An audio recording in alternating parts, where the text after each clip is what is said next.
Adding combat factors for the land forces. Buruaga is attacking here, so he has 1 for the commander plus 4 for the army. This artillery here can join as well. And if this tank was in range, which pretty much is, can add the tank as well. So 3 here support units, 4, 5, 6, 7, 8 points. The defending units can count on 1 plus 2 points for the city, and bringing these guys in to help because they're connected by road and they're in range. Another 2 points, 5 points. 8 for the attacker against 5 for the defender. If at some point the commander has the card, you would have pulled this card at some point from the deck before. We'll talk about that later. If you had played this card, you could have used whatever the card tells you to do, get 2 extra units there, and you would have added that notoriety quality. So as soon as you play the card, you mark that you've played it and you put that little marker there. So at any time, the commander can use its special quality, the N for notoriety in this case. And like I said, other commanders have different ones. That means you add up the points, but you also use the combat quality that you're allowed to. And now I'll go into that because there's another video for combat cards and qualities. If the defender wants to retreat instead of fighting, he must do that now before he pays for the combat. After he pays for the combat, it's too late. I talk about the retreats later on. If they decide to fight, now they're going to pay for their combat, supply their forces by land. So we're following along. We've already calculated the points for both combatants. Now we're going to supply to pay for that combat. The blue is using 8 points. They have to pay 8, and the red have to pay 5. The way to pay for combat is to use color cubes for that player that are linked to it by road. It doesn't have to be close by. It does not have to be in range at all. It could be as far as the other end of the map, but the condition is that it needs to have an uninterrupted road. The cubes must link by road. For example, the supply here in Zamora would supply Mola's attack here. If there is a unit that's off the road, let's just say we have the Condor Legion here, that unit cannot be supplied by this cube because it's not in range. For a unit off the road to be supplied in battle, the cube would have to be in range of that unit here or there, as long as it's in range in a straight line. But on the roads, as long as the road links, the cube could be as far as it needs to be. So, for example, Buruaga could use these cubes here if the road was not cut off. But these cubes pass by enemy territory right here, and so therefore these forces here cut it off. They wouldn't pass through there, and they wouldn't pass through there. But for example, Varela here, he can use this cube to pay for his attack here, or he could use these cubes here. If these attacks are expensive and they're going to be 30 points, then there's 10 points there, plus 10, plus 10. Each cube is 10 points. So Varela is going to pay 8 points. That means we take one of the blue cubes out. That's 10 points, so you get 2 change. So you add up your change here, 1, 2. The reds pay for theirs. As a matter of fact, they don't have any cubes that they can use around here, but they do have supply here enough. They got exactly 5 points, so they can use that up to pay for their combat. Madrid has cubes. Barcelona's got cubes. You can only have 3 per city, but because these guys are a bit cut off, they don't have any. Anyway, that's enough for the combat. They both paid for their amounts. If a unit is not in range of any cubes by roads, if a unit is not in range of any cubes, or if it needs to be supplied and there's no cubes available by road, then you can supply it by air. Special air operations again. Supply. If you have a friendly aircraft that's in range of your forces that need supply, you pay 1 point, for example here, or you make a note of it. You place a spent. This unit is now spent. You can't use it for anything else. You roll a d3. And if it's 1 or 2, you have failed. You're not going to be able to supply those forces. If it had landed on the 3, then that would have been a success. And a successful air bridge would allow you to have taken 1 cube from anywhere in the map. You cannot take it from there. It has to be from the map, and you put it on your forces there. Aircraft itself does not need to be in the range of any supply. They can be supplied by any cube anywhere. They don't need to be on the road because, of course, aircraft are never on the road anyway. They're always off the road and off points. If you didn't have enough for the combat, like for example, Buruaga has 5 points here at least that he must use. Let's just say he only has 3 points. He wouldn't be using these. And out of those 5 points, if he only has 3 available and he can't pay for more, then he uses up those 3, and he would only count those 3 as points into the battle. The same, of course, goes for the defense, any combatant. But regardless of what you paid for, your forces will still absorb the same damage. The combat factor is reduced according to your points if you don't have enough to pay, but you can still absorb as much damage as the enemy can throw at you. After the supply has been paid for, we go into the modifiers to calculate it. If your morale is high, you get 1 extra point added. Now remember, modifiers are points that you can add or subtract, but you don't pay for them. So Buruaga gets 1 because he's in the blue side and he's got high morale. If you had low morale, you'd be minus 1 point. If it's a foreign commander commanding forces, for example, in the case of the Italians here are commanded by their Italian commander, which is a foreign commander, or the international brigades commanded by Kleber, he's also foreign, then you get an extra point. You also get an extra point if your commander has the same symbol as the unit. For example, Mera here has the anarchist symbol there, the A, which means that if he commands one of these, he gets an extra point in battle. Franco has the Black Eagle there, and if that unit has that symbol as well, then he gets an extra point. Not the symbol in the middle, that's just the flag, but the symbol right beside the combat factor. Or a communist army commanded by a communist commander, that's particularly true in the latter part of the war. If you match those with the commanders, you get an extra point. Republican commanders, that means Republican, they're all Republican generally, the Reds are all Republican, but I mean politically Republican commanders. They were not with the anarchists and not with the communists. So if they happen to be commanding units like those, if Rojo here found himself commanding communist units like that, then it's a negative point. And that reflects the political realities of the Spanish Civil War. This is one of the reasons the Republic lost, is because the divisions, that political divisions caused difficulties. Also true if a communist commander has a anti-communist unit, that's the Black Star, or an anarchist unit. The POUM were notoriously anti-communist. They were deemed Trotskyists by the communist commanders. And if one of these guys happens to be in command of it, then it'll be a negative point. So these are the command modifiers that we spoke about. Now there's the defender modifiers and the attacker modifiers. Defender modifiers will have +1 if they have artillery in the area. So if these guys were defending, we would have added the 1 plus 1 plus 2 plus the 2 from the city. 5 plus 1 would be 6.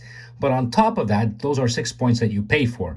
On top of that, they get a free point that you don't pay for as the modifier because of having artillery. The same goes for entrenchments. If they have these entrenchments, the defense there, they get an extra point in defense. If they are behind a river, which they are here, most of this city is behind there, so the city is considered to be on that side of the river. They're being attacked and they're behind the river, they get an extra point. And if they're behind a mountain, in this case, they're not behind a mountain, but if the attack was coming from over there, from somewhere over there, and they are behind the mountain here, they get an extra point. For the attacker, he gets 1 point if he has a triangle. This is something that's gained through victories, previous victories in battle. It gives you that special attack ability. So if he has this triangle, he gets an extra point. He also gets an extra point if he's using artillery, and an extra point if he's using tanks, and another point if he's using aircraft in the battle. If that was in the battle there, he can use it as the attacker. However, notice that the defender does not have an extra point for using aircraft. Only the attacker. The defender can certainly use aircraft if it's in range to add to the points that he's going to pay for. It just doesn't translate into a modifier. The remainder attacker modifiers are if he's doing a perpendicular attack. That's 2 attacks forming a right angle.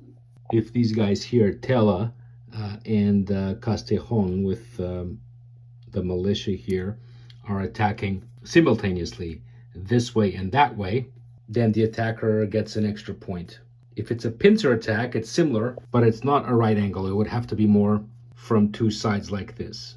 You have to judge, but anything that's in an angle like this directly against each other, or, you know, that's not 90 degrees, anything like that would be a pincer attack, and that would get you 2 points as an attacker.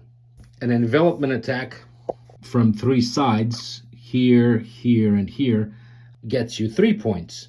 And an encirclement attack from 4 sides, like this, 1, 2, 3, 4, or even like this, that would be considered an encirclement attack. Even if this army is not cut off, because it is linked to a city, it's not cut off, but this would be considered an encirclement attack, will get you 4 points as the attacker.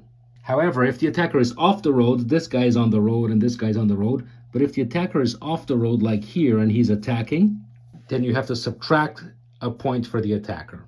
The best modifier of them all is if the defender is in a fortification, for example, Madrid or Bilbao, the attacker can only use 1/3 of the roll. So usually when we attack, we do this and we calculate the points plus this, like so. 10 points would be half of that. Half of that would be 5 points. Only 5 points count. The best thing, of course, is if you get this, that means you can count on all the points that you rolled. But if the defender has a black cube in that city that he's defending, then no matter what the attacker rolls, it can only be 1/3 of that. 6 and 8 is 14. And there's this fraction table, 14. 1/3 of that is 5. And that's the best thing about fortifications. That's why Madrid is so hard to beat. Because imagine if you have about 20 points defending Madrid or more. In this game, usually you should be attacking with a 3-1 superiority. That means the enemy would have to have, Franco and his forces would have to have like 60 points. But because Madrid is fortified, he would have to have a lot more. Because whatever Franco rolls, he will only be able to count 1/3 of what he rolls because of the fortification. After adding the modifiers, we're going to now pick the dice. Each player is going to take the total combat factor of the forces and pick the appropriate dice. Initially, when we were doing the payment, I didn't have all these other modifiers and forces here, but I added them just for the purpose of this video, for the instructions, to make this a richer battle. So I'm going to add these up again, just so you can accompany me. We have black numbers, 1 plus 4 plus 2 plus 1 plus 3. That's 11. We would have had to pay for those 11 with the supply cubes. But with the modifiers that I discussed, we have 1, 2, 3, 4. 11 plus 4 is 15. It's good to have notepaper. Blue, red, 15 points. And the red has 2 plus 1 plus 1. That's 4 that you would have paid for. But with the modifiers, 1, 2, and behind the river, 3. That's 7. The rule is that you must pick the least number of dice possible. So the blue would pick like the 12 plus 3. This is not a 6. Remember, this is a 3 dice. It only has 3 points, 2 sides per point. It only goes from 1, 2, and 3. So that's 15. The red has 4 plus 3 to make the 7. And when it comes for the roll, the blue is going to roll first. They're going to roll together with the fraction dice and the attrition dice. That's the green dice. They're always going to roll like this, and then the red will roll with those. We pick the dice. Now we're going to do the dice roll. See, it looks like it's complicated. There's a lot of points, but it's really just to guide you. I could have made this into, 4 points or 5 points, but I take it one by one so that you don't get confused. We're going to roll, and then we're going to calculate the damage points. The blue is attacking, so they're going to roll first with the yellow and green. The yellow is the attrition die, and it's going to determine what fraction of the total points you're going to use. And again, the green is going to direct additional actions for the attacker.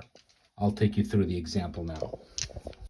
Both of these are going to, when it comes time to roll, the attacker is going to roll the yellow fraction die and the green attack dice for additional actions.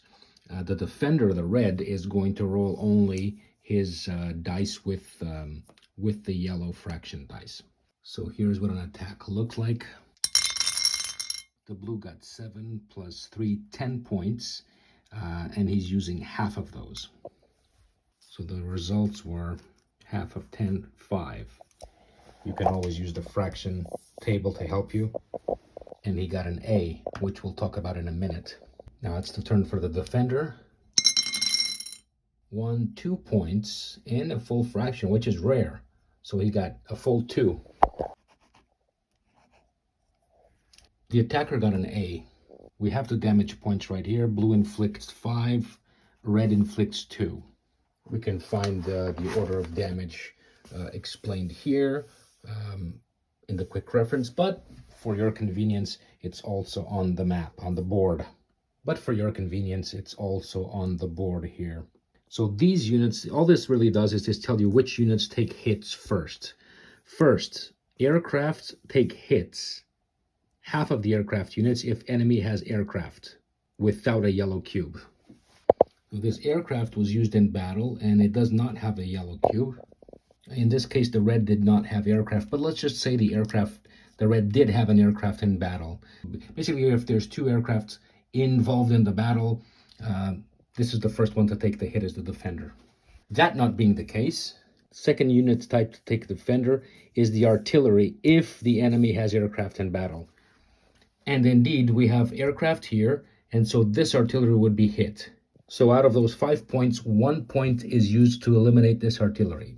It's gone, and now we have to place it on the calendar because it's been destroyed. We place it on the next turn if it has an available space for that. So we're on this turn right now. So the next turn is turn number 4. Does it have an artillery position? No, it doesn't. Does it have an artillery place? No, it doesn't. This one does, but it's already occupied. So the next free place, there it is. It's going to be turn number 6, and you place that there. Next unit to be hit is tanks. If the enemy has tanks or aircraft, or is defending with a garrison or fortification. That means if the defender had tanks in the battle, they would take the next hit. Only if the attacker has aircraft and or tanks, which they do. That's not the case.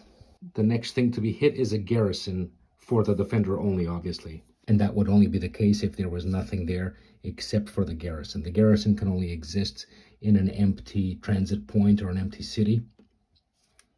That would take the hits. Since that's not the case, the city defense for the defender takes the hit. So the next thing is these 2 points. The city that he's defending is Merida. It has got 2 points there. So those 2 points get eliminated. So remember, we already spent 1 of this. 2 more points from these 5 are spent to destroy that. After that, militia. So now the militia that's in battle, we know that these 2 are. So remember, out of those 5 points of damage that the blue inflicted on the red took 1 point for this artillery, took 2 points for the city here, city value, and now the remaining 2 points are to be struck against these units. And this is where it becomes interesting, because as the combatant, you can't choose the order of damage here, but you can choose within the same unit type, in this case militia, which ones receives the damage first. So you're getting 2 points struck against you. You could have chosen to receive these 2 damages this way. 1 point here, which eliminates this unit completely, and another point here, which means 1 point gets eliminated out of these two. And the rule is that when you receive less than 50%, it's a no hit. So by taking away 1 point, that's 50%. In other words, if a unit receives 50% or less, it stays in place. If it receives more than 50% damage, then it's removed. So 1 point gone, this allows this unit to stay in play. What does this mean? If I was to take the 2 points that I have left in damage and apply it towards this unit would take all the 2 points in damage and be eliminated. Or I can take 1 point here, which eliminates this unit completely, and then take another point here, which, because it's 50% only, not above 50%, it just makes it so this unit stays in place and is not removed. So basically, what's my best choice? To take 2 points here and lose a unit that's worth 2 points, or to take 1 point here and lose this unit, and then take another point here, which does nothing to that unit. Obviously, it's better to lose 1 unit of 1 point than a unit of 2 points. This unit is in militia, and if you notice, there is no place for militia here at all, other than initially there's no place for militia here at all. Destroyed militia go on to turn 16 here, which says militia destroyed and overflow. Overflow means if you have no more room here to put things, you're going to put them on turn 16. But destroyed militia always goes here. It doesn't really go back into the game unless you play a card later on that allows you to return that militia back to the board. Entrenchments never take hits, but if the force that's there leaves or is destroyed, they go out of the game as well. The blue points are all absorbed by the defender. We're going to cover this order of damage in other battles, examples that I'm going to do next for you. But the next, after the militia, it's the reinforcements that take hits. After that, it would be the army's green number. This green number takes the hit. Then it's the army's combat factor, the black number. Then artillery, then tanks, then cavalry, and then aircraft at the very end. So the point of the order of damage is this. For you to get, like if you want to destroy cavalry, tanks, or aircraft, you would have to have a lot of points, because the points that you're inflicting against the enemy are first consumed by these units and these numbers on the game before they get here. These are the last things because they're more resilient. They're the last things to take damage. Artillery does take damage first, but that's only if the enemy has aircraft in battle. Tanks do take damage first if the enemy has tanks or aircraft, right? Other than that, they would be the last ones. It's not complicated. It's just when you're doing the damage points, just follow what gets damaged first. And always remember, a unit that takes 50% or less is considered a no-hit and stays in the game. And one that takes more than 50% damage gets out of the game. Usually works better with units that have odd numbers, like this army here, 3, or this one, 5. Now that the blue has been inflicted its damage, it's time for the reds to have their own day in court. They've already received the damage, but they're going to inflict damage on the attacker. And they can only inflict 2 points. These first 2 points would go to the aircraft if the enemy had aircraft in battle. The red did not have aircraft in the battle, so this aircraft does not take any damage. Next would be the artillery of the attacker if the reds have aircraft, so that doesn't work. Next would be the tanks of the blues. Again, if the reds had tanks or aircraft in battle, they do not. The garrison applies only to the defender, so we're inflicting damage on the attacker, so that doesn't work. City defense doesn't apply either.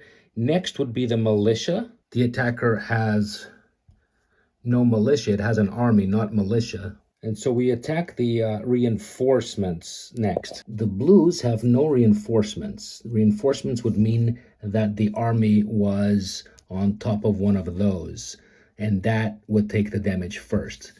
That not being the case, we skip that and we go to the army green number.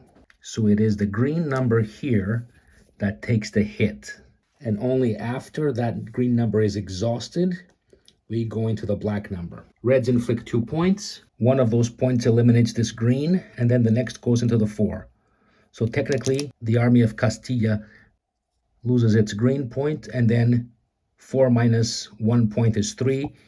That is certainly less than 50% damage, which means the unit stays in the game. If the army at this point in the damage was receiving, say, 3 points of damage, 1 point would eliminate the green number, and then 2 points, 4 minus 2 is 2. That means it has still 50%, which allows it still to stay, because with 50% or less of damage, it stays in the game. But if it was receiving 4 points in damage, 1 point would take care of the green, and then 3 points would take care of the 4. So 3 minus 4 is 1. It would be left with only 1 black point, in which case, since it's above 50% of damage, it's a hit. And any unit that's hit is placed on the next calendar turn. And you don't look for their name because we're on this turn. It'll have to be the next turn. The next available turn would have the regular army here. It could be any army with any name. As it is, we know that it escaped further damage. Damage has been applied to both sides. And after that, we look at the green die. It says here green die, but it should be really the other way around. This has already been corrected, but it's not a big deal. You can only really know what happens after the damage. So you do the damage points first and then the green die. You follow the results. We know that when we rolled, the attacker got an A, and we're going to see what that means. It's here in the booklet of the quick reference, but it's also down here. With an A, you advance to the enemy point if it became free. We know that this enemy point became free. The battle point that was under attack became free, which means these guys get to advance to it. And they take that city. They now get to put their mark on the red city. You remove this attack triangle because you already discounted for 1 point when we did the modifier calculation. And we should have removed it, but we remember to do that now anyway because we moved the forces. As soon as this has been used as a modifier, you take it out and put it in a little tray there. You see the attack triangle as being a quality that is spent in battle. It was spent in the form of being counted as a +1 modifier. Now that it was counted, we're done with it. So we would advanced. The other thing that could have happened, let's just say that instead of rolling an A at the time, we rolled an R. An R means that you do not advance, but you get to reinforce. So even though you defeated the enemy, but let's look at the other options. Let's just say that instead of rolling an A at the time of the dice roll, you rolled an R. So we'll do this again. What would have happened? The R meant that even though you destroyed the enemy forces and you have a clear point in front of you, you do not advance, but you can place a reinforcement under your army or a support unit or a supply cube. So you did a good battle, even if you took a lot of hits yourself. Remember, this is irrespective of any points that are struck against you. You got the R. You do not advance, but you can place a reinforcement here. Or if you don't want to put a reinforcement, you get the choice of placing a support unit. A support unit, remember, is all units that are not infantry. They include artillery, mobile, which means tanks or cavalry, or aircraft. It's any turns in the future. The next available support unit of your choice. Maybe you want to place artillery if it's available, or maybe you want to place this, or tanks. In this case, there's no cavalry available, but you have to, whatever you place there, you have to pay.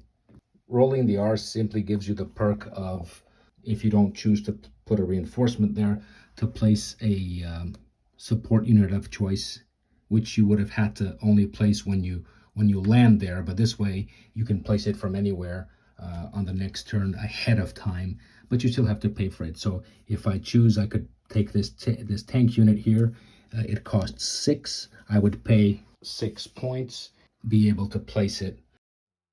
The third thing you can do, if you wish, instead, when you get the R dice, is instead of the reinforcement or the support unit, you can put a supply cube on a connecting city. That's usually what I prefer to do. Because listen, I just had a battle here. There might be more battles to be fought during this turn, and I might not even have enough to pay for the battles. So I'm going to go to my resources here, and ahead of time, because we're doing the land phase now, and only at the very end of the turn do we do the strategy phase and place those supply cubes. But instead of that, this dice roll allowed me to place one ahead of time.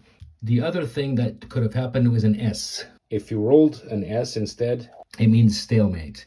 You cannot advance. That means you place one of these yellow cubes on top of your frontline force. Your frontline force is not this or this. That was also in the battle, but it's the units that were in the front line. If the defender did have forces left, you would have also placed a yellow cube there. Stalemate works for both sides.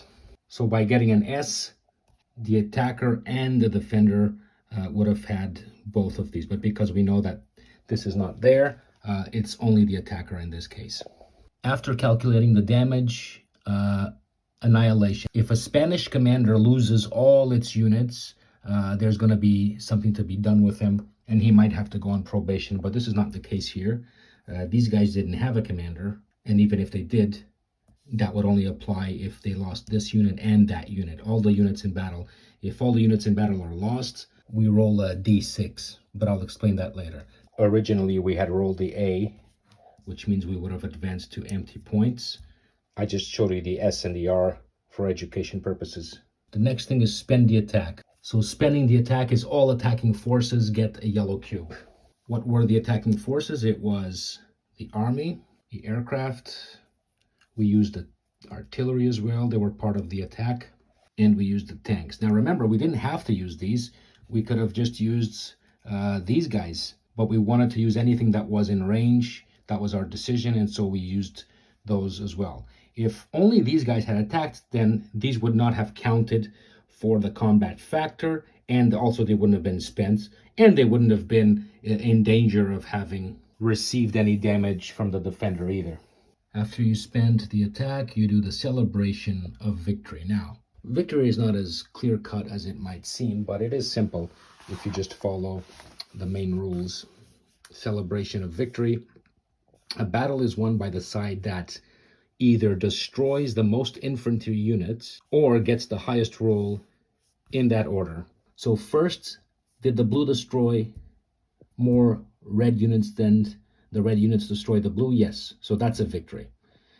If they destroy the same number of units, which one got the highest dice roll? It was still the blue. A victorious attacker will place a triangle in front of their forces. That's going to give him that extra modifier next time. So until he uses that, that triangle will remain with him even when he travels. A defender that is victorious in battle, if these guys here had been fighting and won in defense, then this would have been placed. An entrenchment would have been placed. In this case, if they move out of the way, this will be taken out of the game as well. Whichever side wins gets the initiative. If the blue player did not have it, then it would have gone to them. The nationalists would have got it. If it had been the Republicans to win the battle, they would have had the initiative. And lastly, the victorious side places its flag at the site of the victory. Flags are used to update the morale. The side with one more victory than the enemy gets a high morale.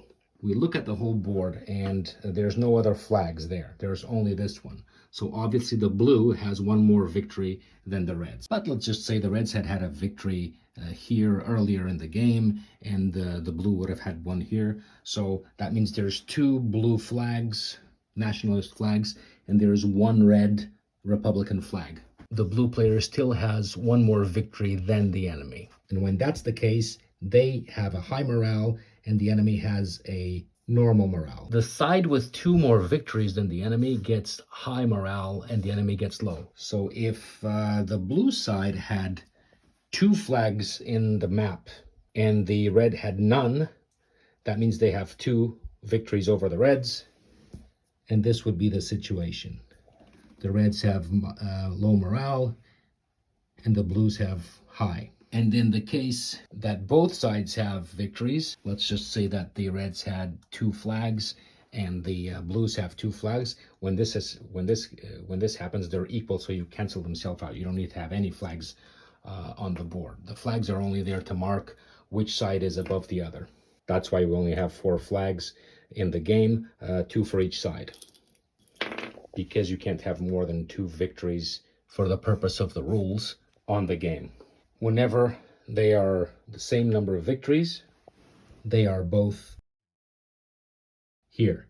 And the last thing to do in the celebration of victory, point D, is to promote the commander. Buruaga gets turned around. He has 1 star, and he now gets 2 stars, which means he'll be able to command any armies that have 2 stars. And of course, he can continue to command the 1 stars as well. If he already had 2 stars and he won this victory, then it stays as it is, right? He can't get promoted further. Celebration. So after you decide who won the battle, you place the flag, you do the initiative, you update the morale, and you promote the commander. Next, the gain. This city didn't have any points, so there is no update. But if this city was the one to have been conquered by the Hos, that's 2 points. And when that happens and the city was taken over, the blues would have won 2 points and the reds would have lost 2 points. You update the industry. And agriculture. Agriculture are these green points on the map. They're a little bit more ambiguous because that's the nature of agriculture anyway. It's not a set city, but it's a region. Right now, this 1 point encompasses all this area here. So the majority of this area where this 1 point is now clearly in blue hands. Even though the Reds still have Badajoz, it's now predominantly blue. All these forces are blue. This area here, on the other hand, is still clearly on the red side. This is on the blue side because these forces around it are blue. This is still on the red. So you judge, it's clear that since there's no other points around it, this number 1 encompasses this whole area here. So that one has now passed to the blue, in which case you would also 1 more point for the blue and 1 less for the reds. And after that, we're done. We followed all the 11 points of land combat. Now we'll do another battle for you